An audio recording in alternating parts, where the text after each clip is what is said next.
If we're conscientious pilots, we use checklists for every phase of flight, even if we can recite them from memory.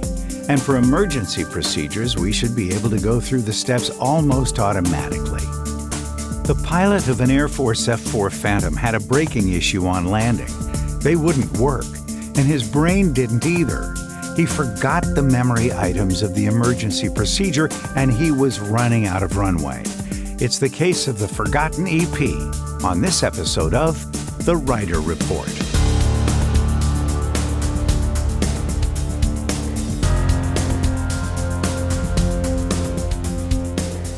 Hello everyone, I'm Rob Reider, and welcome to episode 4 of AvBrief's Reider Report podcast, brought to you by Avemco Insurance. Former Air Force fighter pilot Alan Gurevich joins me today as he recounts how he forgot an EP and almost ran his Phantom jet off the end of the runway at Gulfport, Mississippi. He'll also share another from when he was flying his motor glider and had an issue and did respond with an EP, but not specifically for the glider. We've got military and general aviation perspectives that we'll discuss right after this message from Avemco.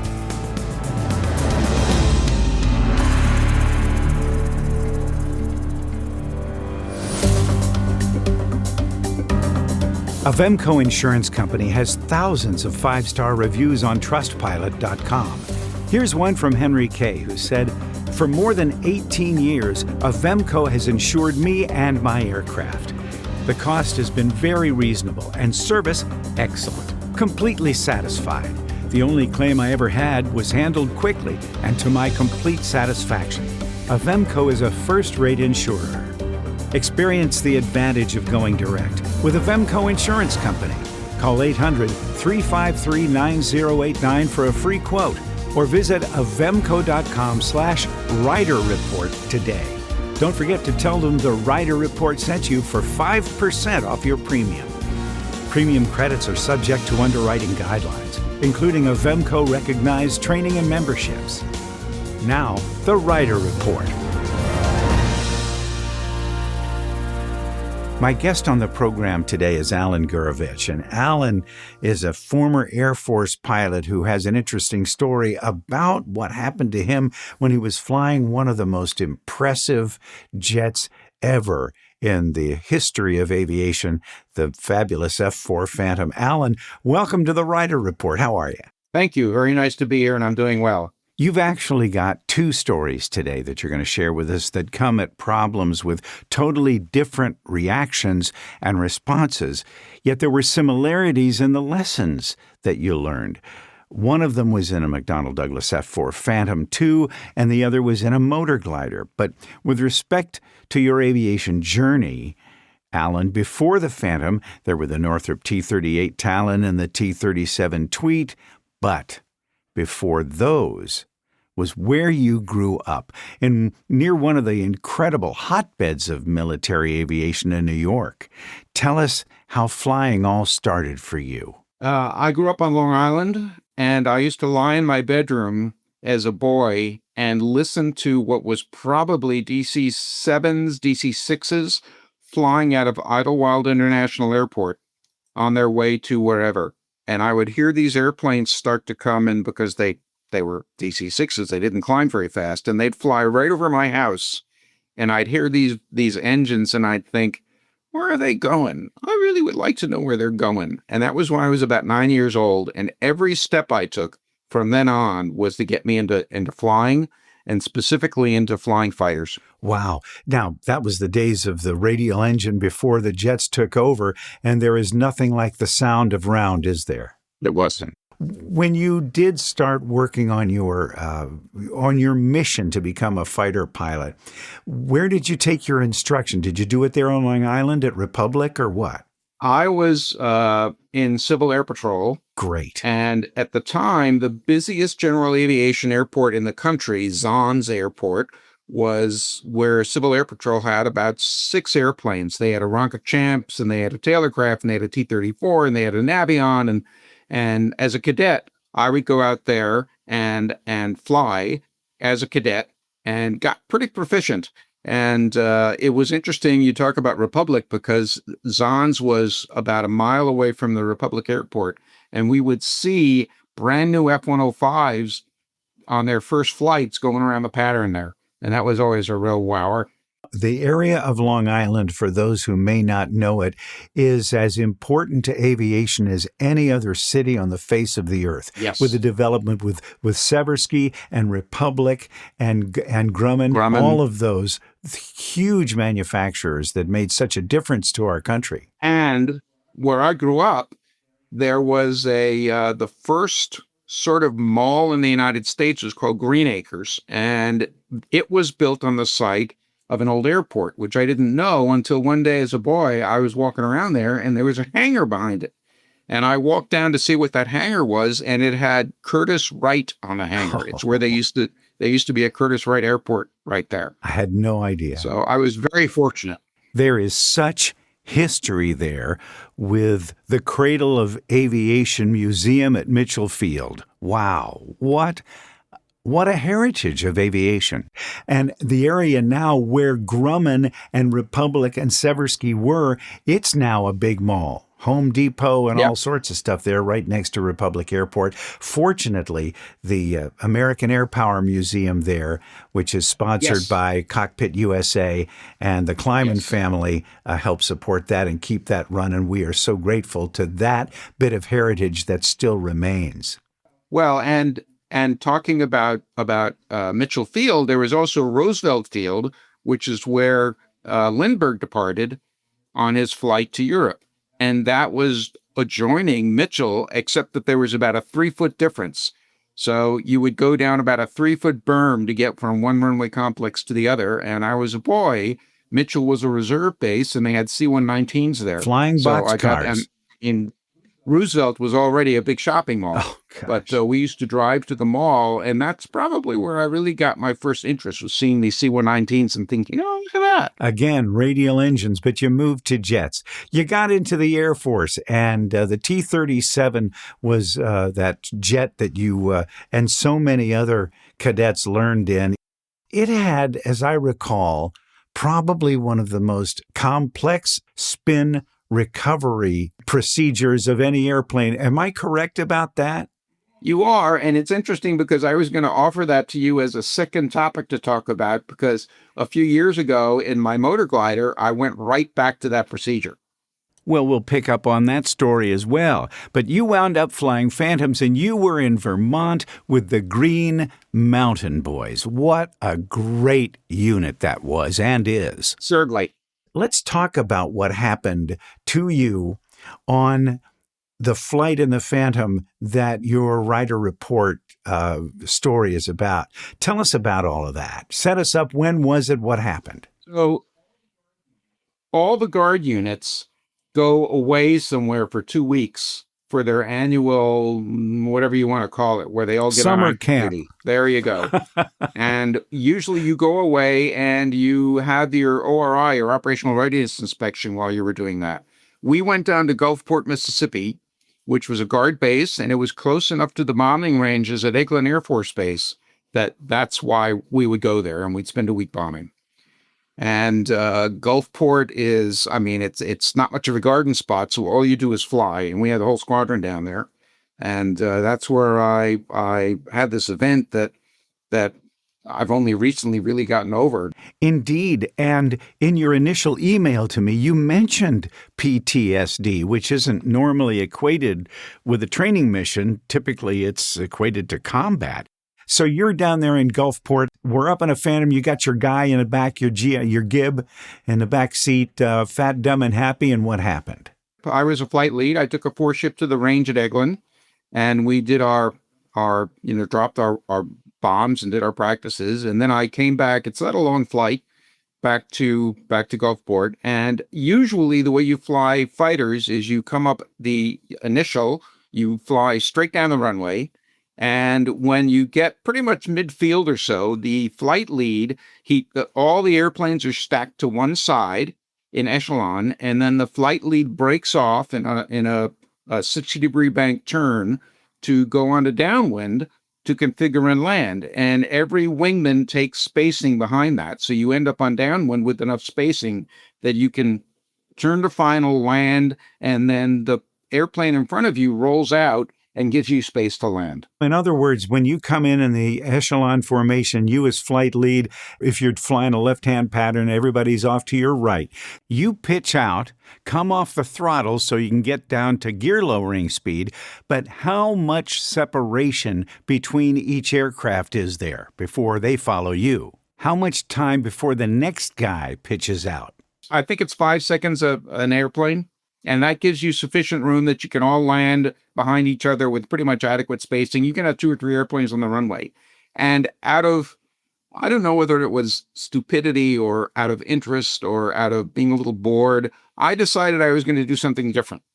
That I was going to come back to the range and act as if the weather was so low that we couldn't do a pitch out. We had to do straight in landings.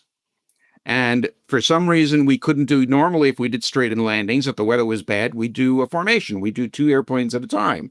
But I just thought, I'm going to let everyone do their own landing. So starting about 10 miles out, I briefed this. I told the wingmen to start dropping back. So they would reduce their power to idle. They'd put their speed brakes out and they start to drop back. And I did that at, 5 or 10 second intervals so that they would have space. And I kept my speed up because I wanted to make sure that the guys behind me had enough room to configure for landing and land sufficiently behind me to not be a problem. So in my eagerness to be considerate of my wingman, I crossed the threshold pretty fast. And the Phantom was not a slow airplane anyway. I think the base speed for the model we were flying was 135 knots. And it's a heavy airplane because you're probably landing at 35,000 pounds or so. Yeah, probably. And you added a couple of knots for every 1,000 pounds over that base. So figure I was probably doing 145 knots on final if I were on speed, but I wasn't. So I crossed the threshold probably at 200 knots. That's pretty quick. Wow. And I thought, well, no big deal. The airplane's got a drag chute. It's got great brakes, no problem. So I touched down and I waited a few seconds. And then finally I deployed the drag chute and it started slowing the airplane down. And probably about halfway down the runway, I thought, okay, I've given these guys enough room to land behind me. I'll start to slow down. And I applied the brakes and the airplane was not slowing down. The pedals went all the way to the floor? Is that what happened? Not yet they didn't, but soon enough they did. I mean, I started and I was thinking, well, this isn't slowing down as fast as I wanted to. So I'm going to apply more brakes. And it still wasn't slowing down as fast as I wanted to. And I thought, man, this is going to be a problem. And about that time, I was slowing down some. I could see the departure end cable, arresting gear cable across the runway. And I thought, that's kind of embarrassing to, be a boy fighter pilot and have to put the hook down because you landed too fast. So I'm sort of thinking about this, and finally I thought, I can't help this. So I slammed the cable down, or the hook down, and it touched the ground just past the cable. So you missed. It missed. And now the tower comes up on the radio and says, Lee, do you need any help? And I said, no, I'm just having a little trouble slowing down. Okay. Let me ask you this, Alan. Were you out of runway? Would you be in a position to have shoved the throttles forward, going full mill or go into a burner and get around? There was no way that you could make it. Not with the drag chute out. Oh, that's right. So I'm still going down the runway, and there's guys lining behind me, and I'm beginning to worry about running out of space. And the thing that I didn't think of, which I don't even know if that airport had it, was a lot of Air Force bases and a lot of civil runways have a net that they can raise that's at the very end of the runway, between the end of the runway and the overrun. And the net will grab your gear, and it usually doesn't hurt the airplane and will stop you as a last ditch. But I don't know whether they had one there or not. In any case, I didn't call for it. So now I'm down to probably 50 knots or so, and I'm approaching the end of the runway with 1,000 foot or about 1,000 foot overrun. And I'm completely unreligious and I'm beginning to pray. So was the overrun, but was it asphalt or was it into the grass? No, it's asphalt. And it was probably 1,000 feet long. And I entered the overrun, I would say, doing 35 knots, 35 or 40 knots, which in a Phantom is pretty slow, but was still fast. And Yeah. off the end of the runway, there was a depression, a ditch. And Oh, I started wondering whether I was headed for that ditch or not. And I moved the airplane to the right side of the overrun, thinking, well, the worst I can do is do an intentional ground loop, which you don't do in fighters. They're not called ground loops. But I was going to try and do a U-turn at probably 35 knots, which may or may not have collapsed one of the gear and may or may not have had sufficient turn radius to keep me on the asphalt in the overrun. I was pretty convinced that I was going to either run off the end of the runway or I was going to somehow turn the airplane and damage a gear or something. And I just had these visions of what we used to call the long table with the green cloth in front of it and the flight evaluation board taking your wings away from you. oh.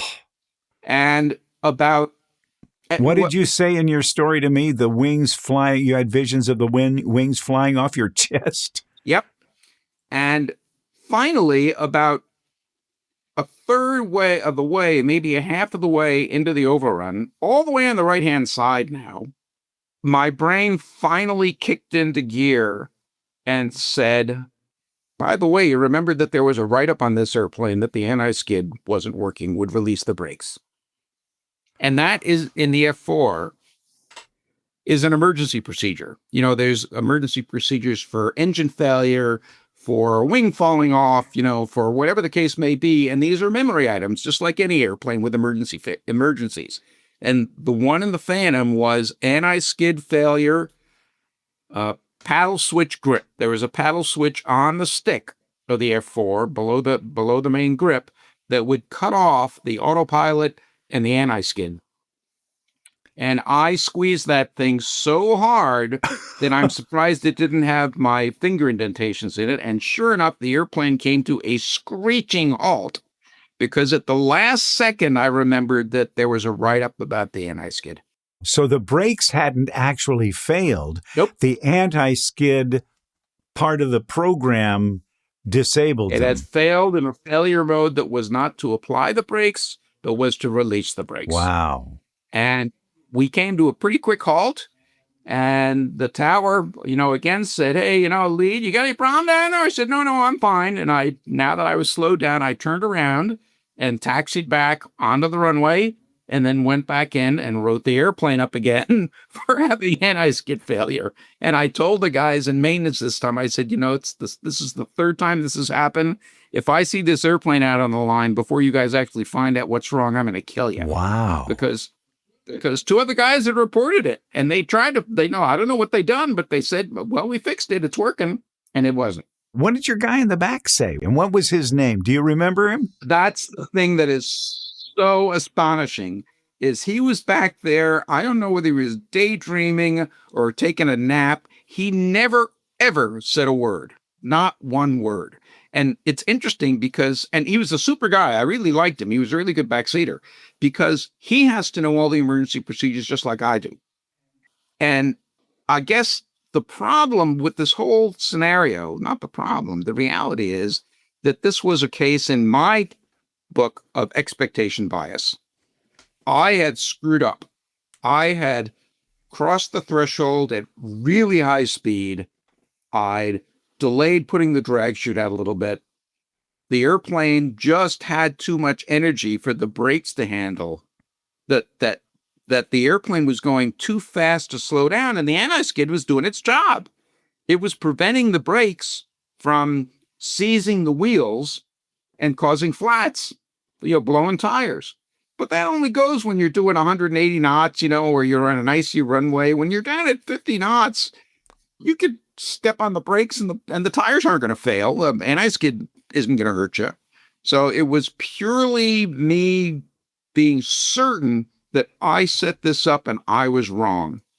And it took 9,189 feet, which puts me in the overrun, for my brain to kick in and go, you know, there was a write-up on this airplane. Well, let's take a break if we can right now, Alan. And when we come back, We'll figure out what you learned, what your takeaways are, and what might be helpful for applying it for those of us who fly civilian aircraft, because it's still got wings, it's still got a prop or a jet, and it's still got tires and brakes. We'll be right back.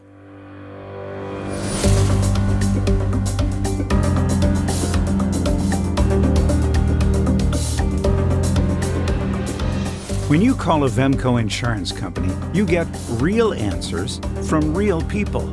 Proudly based in the USA since 1961, Avemco provides lightning-fast quotes, competitive rates, and personalized policies that are easy to read and tailored to you.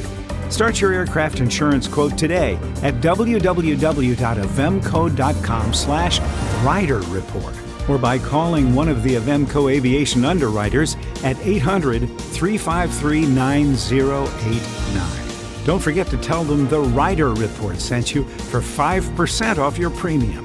Premium credits are subject to underwriting guidelines, including Avemco recognized training and memberships. Now, back to the Reider Report. We're back with Alan Gurevich. And Alan, before we get into what you learned, the name Gurevich rings very, very much like Mikoyan Gurevich, the design bureau in the Soviet Union, where they made the MiG-15, 17, 21, and all those others. Are you related? Well, first of all, it's Gurevich. If you're Mikoyan and Gurevich. Oh, well, thank you. Okay. And when I first learned about that, I asked my dad's mom, who was probably 88 or 90 at the time, and she and her brothers came over to the United States from either Russia or Ukraine. So I sat her down and I said, "Hey, Grandma, is there any chance that we're..." And like a very good, poor Russian or Ukrainian, she said, "Well, I think that there might have been an engineer that we had back in the family. That might have been him," because you get any kind of credit that you can when you're that poor in that part of the world. And she said, "Oh, it could have been." So. Interesting. All right. Well, the Phantoms had the MiGs to fight in Vietnam, but the Phantoms, 5,900 of them made, and you got one that got written up 2 times on an anti-skid problem that almost caused you to run off the end of the runway and hopefully, almost go into a ditch. What can you take away from what happened? Well, the first thing to take away is don't try something new and stupid when without really thinking it over. The second thing is to realize that there are only certain things you have control over. And if you end up in a bad setup like I did, it doesn't necessarily mean that the world falls apart. You gotta keep to your basic knowledge. And what I didn't keep to was I didn't go right back to the checklist that said brake failure, turn the anti-skid off. That's just what I should have known. I guess the third thing that I learned is I should have spoken to my backseater. I have no idea what he was doing back there, but he knew the emergency procedures too. And he might have said, "Oh, Al, let's try this." And he had a switch. He could have turned off the anti-skid. So the first thing is to fall back on the emergency procedures. Whether you think it's your fault or not, give it a chance. And of course, the other thing is to not get set up into a situation like that to begin with. But I didn't say a word to my backseater during this whole time. I was so concentrated on trying to get the damn airplane stopped. And he didn't say anything. I have no idea what was going through his mind. But if you've got someone else in the airplane, even if you're sitting side by side in a Cessna 140, and there's something that doesn't feel quite right, mention it to the other person. You don't have to scare them. Just say, do you think this, or do you hear something, or whatever? Mention it to whoever else is around, because they might have an answer. Emergency procedures, communicate, and you kept flying the airplane, though. You were looking for an out and all of that. But you did, I assume, save yourself any embarrassment once you got it back on the ramp. What kind of a debrief did you have with the other members of your flight, or with anybody else, or the supervisor of flying? None at all? None. I don't think I spoke to anybody about it. I'm not even sure it came up. It was, just one of those things that who knows. And if I had said anything to them, it would have been, yeah, the damn anti skid failed again. And that's what happened is I couldn't get the airplane stopped. But nobody ever asked me a question about it. I don't recall any consequence or anything. But it might have been good had there been, because you might have been able to get it off your chest because you did not for a long time, correct? No, it was only until a year or so ago that finally, with the help of a really, really good counselor, that I was able to work through what ended up being a very, very long, severe case of PTSD over this. I used to have nightmares over this stuff, and I could never, ever reconcile how I could be so professional, which is what I wanted to be as a pilot, and so stupid and get myself in this situation. And, it took a lot of work to realize that I still have trouble admitting this. I may be a pilot, but I'm a human. Humans make mistakes. This is a very classic, I've got something in my head and I'm not going to let anything like truth, I've got brake failure, interfere with it. It was a hard lesson to learn. And I recommend that, anyone that gets in a position like this in aviation, doesn't have to be aviation, it can be in any field, where you just feel like you completely screwed things up and it might really cause you damage and you can't let go of it, get some help. Good stuff, Alan. Before we wrap things up, I do want to hear about your other story. Earlier in our discussion, we talked about the spin recovery procedure in the Air Force T-37 trainer, and you said that you had a situation with a motor glider that got into a spin. You said your response to that situation was different from how you handled the emergency in the Phantom. Tell me about it. When was it? Where was it? And what happened? So this was 2 or 3 summers ago. I own it's called a Phoenix motor glider. So it's a not fabulous glider and a not fabulous powered airplane, but it's adequate in both. And I flew across Washington State. I live in Seattle, to right near Spokane on the other side because there was supposed to be good lift. And I was out there and I finally found some lift and had the engine off, and you feathered the propeller, and I'm soaring, looking for thermals, and everything's going well, but nothing's very high. So I'm probably not higher than about 4,000 feet, which is the cloud base. And I popped out of a thermal and I'm just cruising looking for the next thermal. And pretty much without notice, the right wing of the airplane flipped up and I ended up inverted momentarily. And then the airplane righted itself into a very steep spin. And the first thing I did was I looked at the altimeter, which said 3,500 feet, and the ground was about 700 feet down there. And I thought, okay, spin. And the first thing that came to mind was the T-37 spin recovery procedure from the Air Force. And those steps in the T-37 are stick full forward, and they expected you to slam the stick forward, then controls neutral, aileron opposite the spin, and it was stick full forward, ailerons neutral, rudder in the opposite direction of the spin or the turn needle. And that came to my head within the first turn of that spin, and I gently put the stick full forward, neutralized the ailerons, put an opposite rudder, and the airplane popped out within a half a turn, and I was at 23 or 2,400 feet now, maybe 1,700 feet above the ground, and I just used the excess energy I'd built up to climb back up and start looking for another thermal because I was still a glider. So it's the exact opposite of what happened in my Phantom event, is that the EP, even though the airplane didn't have a spin emergency procedure, went back to the T-37 and recovered and found another thermal and continued soaring. That's a great story. Alan Gurevich, thank you so much for being on the Reider Report. You're welcome. Pleasure talking to you.